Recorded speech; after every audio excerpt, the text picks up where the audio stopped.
Hello welcome guys, स्वागत है आपका मनी फ्लो ट्रेडिंग चैनल पर। तो बात करेंगे बीटीएसटी के बारे में कि भाई कल के लिए क्या किस तरीके का प्लान बन सकता है, क्योंकि आज मार्केट ने दोनों तरफ का आपको ट्रेड दिया है, up side down side. Okay, जो डे हाई गया था मार्केट उसने डे लो भी बनाया और जबरदस्त अप साइड से डाउन साइड भी चला है। और अभी अगर हम बात करें तो निफ्टी आपको दिख रहा होगा 24,800 के आसपास ट्रेडिंग करता हुआ नजर आ रहा है। ओके, बढ़िया ट्रेड बनाया आज हमने अपने लाइव मार्केट डिस्कशन में। ओके, मोमेंटम लेवल पर एक जबरदस्त ट्रेड, एक नहीं दो नहीं तीन जबरदस्त ट्रेड मिले हैं। वो सारी चीजें इस वीडियो में डिस्कस करने वाले हैं। साथ के साथ कल के लिए क्या बीटीएसटी प्लान हो सकता है, क्या ऐसी न्यूज आ रही है जिसकी वजह से मार्केट इतना वॉलेटाइल आपको होता हुआ नजर आ रहा है। ओके, और मार्केट जो इतना बुलिश चल रहा था वो कल इतना बड़ा सेल ऑफ आता हुआ नजर आया। क्या रीजन है, क्योंकि कल मैं वीडियो बना नहीं पाया था, तो क्या रीजन है उसको आज हम इस वीडियो में डिस्कस करने वाले हैं। ठीक है, चलिए तो वीडियो स्टार्ट करते हैं। और वीडियो स्टार्ट करने से पहले अगर आप मेरे चैनल पर नए हैं तो सबसे पहले तो आप चैनल को सब्सक्राइब कर लीजिए, साथ के साथ बेल आइकन को प्रेस कर दीजिए, जिससे you will never miss the update. जो भी वीडियो मैं अपलोड करूंगा आप तुरंत जाकर के देख सकते हो, अपनी स्ट्रैटेजी बना सकते हैं। एक चीज याद रखिएगा, अगर आप मेरे व्यू पे प्लान करें तो आपको पता होना चाहिए कि I am not SEBI registered, मैं सेबी रजिस्टर्ड नहीं हूं। तो प्लान करने से पहले अपने फाइनेंशियल एडवाइजर से एडवाइस जरूर कर लीजिएगा। बाकी अगर आप देख रहे हैं, सीख रहे हैं, समझ रहे हैं तो बहुत ही इंपॉर्टेंट वीडियोस आपको मिलते रहेंगे, तो प्लीज अपना प्यार बनाए रखिए। ओके, चलिए सबसे पहले तो बात करते हैं बीटीएसटी के बारे में कि भाई कल क्या किस तरीके से प्लान किया। ओके, तो पहली चीज मैं आपको बता दूं कि कल मैं 2 बजे के बाद बिजी हो गया था, तो मैं ना तो कोई बीटीएसटी ले पाया, ना ही कुछ सजेस्ट कर पाया मेरा व्यू क्या बनता है किसी भी ग्रुप पर। ओके, है ना, तो कुल मिलाकर के कोई बीटीएसटी प्लान नहीं किया। और आज मार्केट आप देखें तो 50 पॉइंट के आसपास गैप अप खुला और गैप अप खुलने के बाद ही रेड कैंडल बनती हुई नजर आई। ओके, गैप फिल किया। ओके, और फिर मार्केट ने वहां से चलना स्टार्ट किया। मैं आपको अब दिखाता हूं क्या किस तरीके से हमने डिस्कशन किया। ओके, समझने की कोशिश कीजिएगा। राइट हैंड साइड पे पिक देखिए क्या कह रहा है इसमें, 24,725 के ऊपर अपसाइड मूव पॉसिबल है। एक बार मैं इसको 24,725 मार्क कर देता हूं और आप इसमें नीचे देखिए मैंने क्या बोला है और किस तरीके से बोला है। और मैंने 2 बार बोला है क्या कि फटने जैसा बन रहा है अपसाइड, अभी भी फटने जैसा। जैसे आपको बताऊं 9:27 का मतलब इस कैंडल पे बोला है मैंने। ओके, और इस कैंडल के आसपास यहां पर गया मार्केट 725 से 750 के आसपास 25 पॉइंट ऊपर गया। और फिर मैं 9:31 का मतलब समझते हो, ये जैसे नीचे था। अब आपको लग रहा होगा कि जब ये ऊपर चला गया तब मैंने बोला, देखिए 9:30 का ये है, 9:30 के आसपास, 9:30-31 के आसपास ये था, 35 के आसपास आपको यहां पर दिखेगा। ठीक है, ओके, तो यहां कहीं था। फिर मैंने दोबारा बोला है इसमें कि अभी भी फटने जैसा ही है और मार्केट अगले ही मिनट में जो फटता चला गया, जबरदस्त मूव दिया। मैंने अपने आप को पर्सनली बुक किया 840 830 के आसपास, फर्स्ट क्लास मूव को कैप्चर किया मैंने। ओके, बाकी मैंने किस तरीके का लेवल दिया, जैसे कुछ लोग स्कैल्पिंग करते हैं, इतना होल्ड नहीं कर पाते। मैं कितना समझाता हूं कि अगर आपको बड़ा मूव बनाना है, क्योंकि वो ट्रेल करके ही बन सकता है। और वो कैसे ट्रेल करना है, तो अगर आप 5 लॉट ले रहे हो तो 3 लॉट बुक कर दो, 4 लॉट बुक कर दो, एक तो कम से कम ट्रेल करो कि मार्केट कहां जाकर के निकाले आपको। ठीक है ना, चलिए तो अब अगली बार देखिए फिर किस तरीके से मार्केट ऊपर जब आया 800 के ऊपर, तो फिर मैंने एक लेवल दिया यहां पर 820 के ऊपर, आप अपसाइड मूव का देख सकते हैं। ओके, और 820 के ऊपर देखिए क्या फर्स्ट क्लास मूव दिया और मार्केट गया यहां से 820 के ऊपर 910 और फिर 910 के बाद 940 तक का मूव दिया है। ओके, अब मैंने क्या बोला, जब तक 24,800 के ऊपर है तो बुलिश रहना है। अगर 24,845-50 के ऊपर क्लोजिंग करने लगता है तो शॉर्ट कवरिंग आ सकती है। अब देखिए 24,440-50 के ऊपर मूव आया तो एक बड़ी शॉर्ट कवरिंग, ये कैंडल आपको दिख रहा है, ये कैंडल एकदम स्पाइक में बनी थी और एक फर्स्ट क्लास मूव दे करके गई। ठीक है, तो ये 2 ट्रेड बने। मैं तो 840 के बाद जब ये नीचे आया फिर 820 में बैठा, एक ये ट्रेड मिला। ओके, 2 ट्रेड ये मिले। अगला देखिए थोड़ा सा मैंने स्पॉइलर कर दिया, which is part of learning channel. आप लर्निंग चैनल जो लर्निंग ग्रुप ज्वाइन करते हैं तो वहां पर आपको सीखने को मिलता है। तो मैंने इसमें बोला है कि नीचे आ रहा है।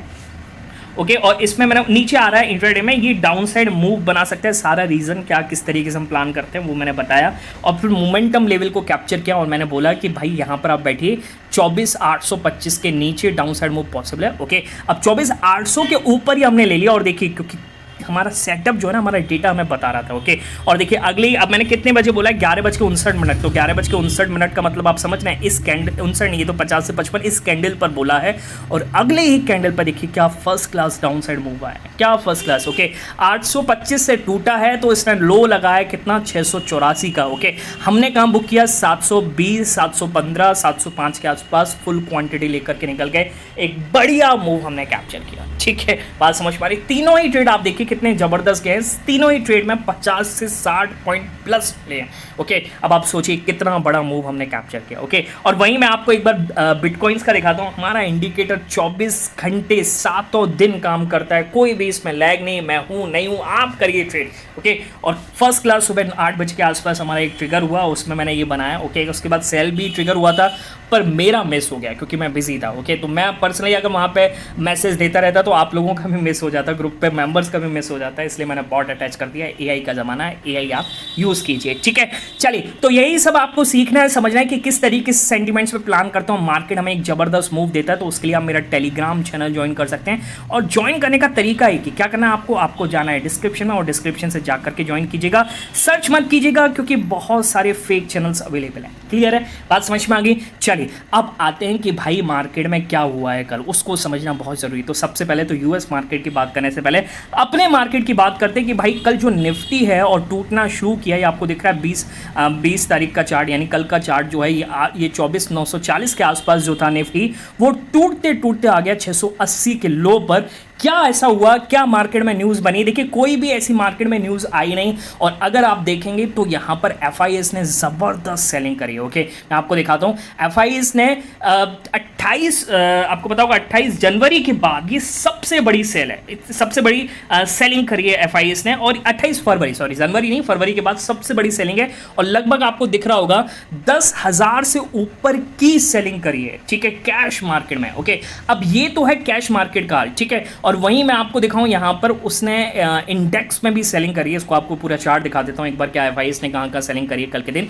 10,000 करोड़ की तो कैश मार्केट में करी। ओके, उसके बाद अगर आप फ्यूचर्स देखें तो एफआईएस ने फ्यूचर्स भी सेल किए, निफ्टी में 2300 करोड़ की, निफ्टी बैंक में 500 करोड़ की, और वहीं आप अगर यहाँ पर स्टॉक फ्यूचर्स देखें तो स्टॉक फ्यूचर्स में भी आपको दिख रहा होगा 4,000 करोड़ की सेलिंग करी, यानी कुल मिलाकर के 16,000 करोड़ की सेलिंग करी है, और ये आया है 28 फरवरी के बाद सबसे बड़ा नंबर। ओके, अब एफआईएस को ऐसा क्या नजर आया, क्यों, किस तरीके का रीजन था? देखिए, अभी तक निफ्टी जो था आज पूरे दिन में ऊपर चल रहा था, तो लग रहा था कि भाई सेंसेक्स की कोई एक्सपायरी है और एक्सपायरी रिलेटेड कल मूव आया होगा, उनको देखा होगा, तो उन्हें अपनी पोजीशंस को बुक आउट किया होगा। ठीक है, ऐसा लग रहा था। ओके, पर फिर आज देखिए मार्केट ऊपर हायर लेवल से फिर फिसलता हुआ नजर आया और डे लो की तरफ आया, और अभी 24,800 के करीब है। तो यहां से दिख रहा है कि मार्केट में थोड़ा सा रिस्क है। ओके, और वो रिस्क यहां पे जो भी रीजन आप देखेंगे, एक ही रीजन मुझे समझ में आता है कि भाई कोरोना वायरस का। ठीक है, दोबारा से यहां पर इंडिया में ये फैलता हुआ नजर आ रहा है। 164 नए लोग, मतलब नए कोविड के पेशेंट नजर आए एक वीक में, लास्ट वीक में। ओके, और एक्टिव जो है यहाँ पर केसेस हैं वो 250 के आसपास यहाँ पे रिपोर्ट किए गए हैं। ओके, तो क्या ये एक रीज़न है? ओके, अब किसी को एग्जैक्टली रीज़न तो नहीं पता है। ओके, जब कुछ आगे चल के कोई डेटा आता है तो उससे वहाँ से क्लियर होगा, पर हाल फिलहाल में जो टॉपिक है, जो एक नेगेटिविटी बन सकती है, वो लग रहा है कि भाई यहाँ पर ये कोविड-19 के चलते तो नहीं है। ठीक है, बात समझ में आई। और ग्लोबल मार्केट में एक बड़ी न्यूज़ आई। ठीक है, बड़ी न्यूज़ कैसे, मैं उसको फटाफट से डिस्कस कर लेते हैं। यहाँ पर यूएस के इंटेल ने एक यहाँ पर एक न्यूज़ निकाली, क्या, या फिर आप कह सकते हैं एक इंटेल आया। इंटेल में क्या बोला गया है कि इजराइल यहाँ पर प्लानिंग कर रहा है ईरान के न्यूक्लियर फैसिलिटीज़ पे, ईरान के न्यूक्लियर साइट्स पे यहाँ पर अटैक कर सकता है। ठीक है, ओके, अब उसकी वजह से क्या हुआ, उसकी वजह से ग्लोबल क्रूड ऑयल यानी ब्रेंट क्रूड ऑयल वो बढ़ता हुआ नजर आया, और लगभग आपको देखेगा यहाँ पर $66 के आसपास चलता हुआ नजर आ रहा है। ठीक है, कल एक बढ़िया उछाल आपने देखा होगा। ओके, उसकी वजह से क्या हो सकता है, ये हमारी जैसे इकोनॉमी के लिए एक पॉजिटिव न्यूज़ नहीं है। बात समझ में आ रही है। बाकी यूएस मार्केट की बात करें तो यूएस मार्केट अगर मैं आपको दिखाऊं तो यूएस मार्केट आपको दिखेगा कि कल के दिन जैसे परसों तेजी बनी थी, कल के दिन वहां से फिर एक बार नेगेटिव साइड चलते हुए नजर आए। ओके, और एक बार मैं आपको यूएस फ्यूचर्स दिखाऊं तो आप यूएस फ्यूचर्स को भी देखिएगा, यूएस फ्यूचर्स भी आपको यहाँ पर नेगेटिव साइड की ओपनिंग यहाँ पर आज शाम को आती हुई नजर आ सकती है, इसका इंडिकेशन दे रहे हैं। ठीक है, अब ऐसा क्या हो रहा है यूएस मार्केट में? देखिए, यूएस मार्केट में बहुत खतरा है। ठीक है, बड़ा जो प्लेयर है, बड़ा इन्वेस्टर है, या फिर खुद वहां के फॉरेन इन्वेस्टर्स जो हैं वो अपने ही मार्केट में पैसा लगाने से डर रहे हैं। ठीक है, इसका रीजन क्या है? देखिए, यूएस मार्केट में एक तो रिसेशन का खतरा है। ठीक है, और जैसे मोदी ने रिपोर्ट निकाली वहां पर बढ़ते हुए लोन्स की वजह से, तो वो एक खतरा यहाँ पे नजर आ रहा है। ओके, ट्रम्प साहब की जो ट्रम्प के टेंट्रम चलते रहते हैं बार बार, उसकी वजह से पॉलिसी कोई भी बन नहीं पा रही, क्या किस तरीके की पॉलिसी बननी चाहिए वोट क्लियर नहीं हो पा रहा है, ओके। और फेड यहाँ पर रेट कट नहीं कर पा रहा है, ये एक रीजन है, ओके। तो कहने का मतलब क्या है, यूएस मार्केट से हर दिन कुछ ना कुछ डाइस ही मिलता है, कभी पॉजिटिव कभी नेगेटिव, कुछ क्लियर मूव यहाँ पर नहीं दिख रहा है, ओके। और आज बात करें तो आज आपको नेगेटिव साइड की ओपनिंग या फिर नेगेटिव साइड चलता हुआ नजर आ सकता है, ओके। और ऐसा भी हो सकता है कि आज आपको एक बड़ा ब्रेकडाउन भी दिख जाए यूएस मार्केट में, क्योंकि एक बार डाउन चले थे, डाउन के बाद एक बार अपसाइड मूव आ गया, अब दोबारा से नीचे जा रहे हैं, हो सकता है वो ब्रेकडाउन का एक कारण बने, ठीक है, ओके। अब आपको किस तरीके से प्लान करना है, अपनी अपनी निफ्टी को देखते हुए किस तरीके से प्लान करना है, ओके। अब देखिए निफ्टी की क्लोजिंग अगर आप देखेंगे तो निफ्टी की क्लोजिंग आपको कल से तो ऊपर ही नजर आएगी, ठीक। अच्छा, अब 24,800 एक बड़ा नंबर कहलाता है, एक बड़ा सपोर्ट बन सकता है, और एक क्या होता है ना, एक साइकोलॉजिकल लेवल भी है। तो अगर निफ्टी की क्लोजिंग 24,840 860 के ऊपर आती हुई नजर आई तो आपको यहाँ से बुलिश साइड बैठना है, आपको गैप अप का प्लान करना है। हो सकता है कि भाई यहाँ पर जो भी कल हुआ वो एक तरीके से एक्सपायरी फैक्टर है, कुछ बड़ी न्यूज़ नहीं है, ओके। अच्छा, और अगर निफ्टी की क्लोजिंग आज के डे लो के नीचे आ जाती है, ओके, तो कहने का मतलब है कि 24,720, ओके, या फिर 24,700 के नीचे क्लोजिंग करता हुआ नजर आता है तो फिर ये नेगेटिव साइड ऑफ क्लोजिंग दिखाएगा, और फिर आपको यूएस मार्केट आपके सपोर्ट में वो भी हो सकता है गिर सकते हैं, ओके। तो फिर आपको कैप डाउन भी दिख सकता है कल के दिन। बात समझ में आ गई? मैंने आपको दोनों लेवल दे दिए हैं, इन दोनों के बीच में कहीं भी क्लोज करता है तो मैं अपने टेलीग्राम चैनल पर इन्फॉर्म कर दूंगा, और साथ के साथ जब यहां पर क्लोज करता है या फिर यहां पर क्लोज करता है तो अगर मेरे को सेटअप में चेंज दिखता है वो भी मैं अपने टेलीग्राम चैनल पे इन्फॉर्म कर दूंगा, तो आप जाकर के डिस्क्रिप्शन से ज्वाइन कर सकते हैं। बात समझ में आ गई? और जो भी आप क्वांटिटी लेंगे अपने फाइनेंशियल एडवाइजर से एडवाइस जरूर करेंगे। क्लियर? मिलेंगे नेक्स्ट वीडियो में, तब तक के लिए बाय बाय, टेक केयर।